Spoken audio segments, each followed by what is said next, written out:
జై శ్రీరామ్. శ్రీ శ్రీ దుర్గా సీతారామ సాయి జ్యోతిషాలయం, శ్రీ సీతారామ ప్రధాన అర్చకులు మీ మధుబాబు. ఈ శ్రీ శ్రీ పరాభరణ సంవత్సర ఫలితాల్లో మనం ఇప్పుడు ఇదికి ముందు సింహరాశి తెలుసుకున్నాం. ఇప్పుడు కన్యరాశి గురించి తెలుసుకోవడం జరుగుతున్నది. కన్యరాశి ఆదాయము 8, వ్యయము 11, రాజపూజం 3, అవమానం కూడా 3. మరి ఈ సంవత్సరం మీకు శుభ అశుభ మిశ్రమ ఫలితాలు ఇస్తుంది. కష్టపడితే మంచి ఫలితాలు ఖచ్చితంగా వస్తాయి. ఆలోచించి తీసుకున్న నిర్ణయాలు లభిస్తాయి. తొందరపాటు వల్ల నష్టాలు వచ్చే అవకాశం ఉంది. అంటే ఎట్టి పరిస్థితుల్లో కూడా తొందరపాటు పనికిరాదనమాట. మరి ఆర్థిక పరిస్థితి ప్రారంభంలో ఆదాయం బాగుంటుంది, మధ్యకాలంలో ఖర్చులు పెరుగుతాయి. అనవసర ఖర్చులు తగ్గించాలి, పెట్టుబడులు జాగ్రత్తగా పెట్టాలి. స్థిరాస్తి అంటే ల్యాండ్ హౌస్ కొనుగోలు యోగం కూడా మీకు ఉంది. మరి డబ్బు చేయడం వల్ల చాలా ముఖ్యం. అంటే డబ్బు ఆదాయము చేయాలన్నమాట. జల్సా ఖర్చులు అనేవి పెట్టకూడదు. ఇక ఉద్యోగము వ్యాపారం విషయంలో ఉద్యోగస్తులకు మంచి అవకాశాలు వస్తాయి. ప్రమోషను, ట్రాన్స్ఫర్ అవకాశము ఉందన్నమాట. పని ఒత్తిడి కూడా ఉంటుంది. ఉద్యోగస్తులకి పని ఒత్తిడి కూడా ఉంటుంది. వ్యాపారులకు కొత్త భాగస్వాములు జాగ్రత్తగా చేయాలి. అంటే పార్ట్నర్షిప్ అనేది చాలా జాగ్రత్తగా చేయాలి. లాభాలు ఆలస్యంగా వస్తాయన్నమాట. ముఖ్యమైన నిర్ణయాలు ఆలోచించుకొని తీసుకోవాలి. ఏవైనా నిర్ణయం తీసుకుంటే బాగా ఆలోచించుకొని తీసుకోవాలన్నమాట. ఇక కుటుంబం వివాహ విషయాలకు వస్తే కుటుంబంలో కొంత ఉధృతిగా ఉండొచ్చు. పెద్దలు ఆరోగ్యం మీద శ్రద్ధ పెట్టాలి. పెద్దవారైతే వీళ్ళు ఆరోగ్యం మీద కొంచెం శ్రద్ధ చూపాలి.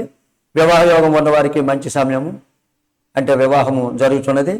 దాంపత్య జీవితంలో కొంత సమతుల్యము అవసరం అన్నమాట. ఇక ప్రేమ జీవితం, ప్రేమలో మిశ్రమ ఫలితాలు, అపార్థాలు రావచ్చు. మాట్లాడుకోవడం ద్వారా సమస్యలు తగ్గిపోతాయి. అంటే ఎవరైనా ఒకరు కొంచెం దాంపత్యంలో తగ్గి మాట్లాడుకోవాలన్నమాట. ఇక విద్యార్థులకు ముఖ్యంగా విద్యార్థులకు మంచి కాలము. కష్టపడితే టాప్ ర్యాంకులు సాధించే అవకాశం ఉంది. కష్టపడితే మంచి ర్యాంకులు సాధించే అవకాశం ఉంది. పోటీ పరీక్షల్లో కూడా విజయం సాధించే యోగము మీకు ఉందన్నమాట. ఇక ఆరోగ్య విషయంకి వస్తే ఆరోగ్యంపై ప్రత్యేక శ్రద్ధ అవసరము. జీర్ణ సమస్యలు, ఒత్తిడి ఉండవచ్చు. వ్యాయామము, యోగా చేయడము చాలా మంచిదన్నమాట. గ్రహ ప్రభావము, గురు శుభ ఫలితాలు. విద్యా ఉద్యోగంలో గురు బలం ఉంది కాబట్టి మీకు విద్యా ఉద్యోగంలో గురు బలము అంటే గురువు సహాయం చేయడం జరుగుతుంది. శని ఉంది కాబట్టి కష్టము ఆలస్యం అనమాట. మరి గురువు, శని, రాహుకేతులు కూడా ఉన్నారు. రాహుకేతుల్లో అనుకోని మార్పులు కూడా మీకు జరుగుతున్నాయి.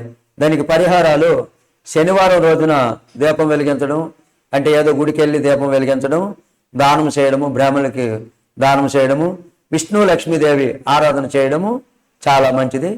అదేవిధంగా నవగ్రహ పూజ కూడా చేయడము చాలా మంచిది. పరిహారాలు ఈ విధంగా శనివారం రోజున ఏదో ఆలయం, మీ దగ్గరలో ఉన్న ఆలయంకైనా వెళ్ళొచ్చు, దానం చేయడం అంటే ఆలయంకి వెళ్ళి దీపాలు పెట్టడము.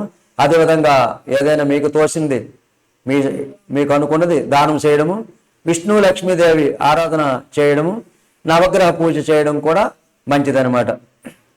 అయితే తొందరపాటు నిర్ణయాలు తీసుకోకూడదు. ఆరోగ్యము, డబ్బు విషయంలో జాగ్రత్తగా ఉండాలి.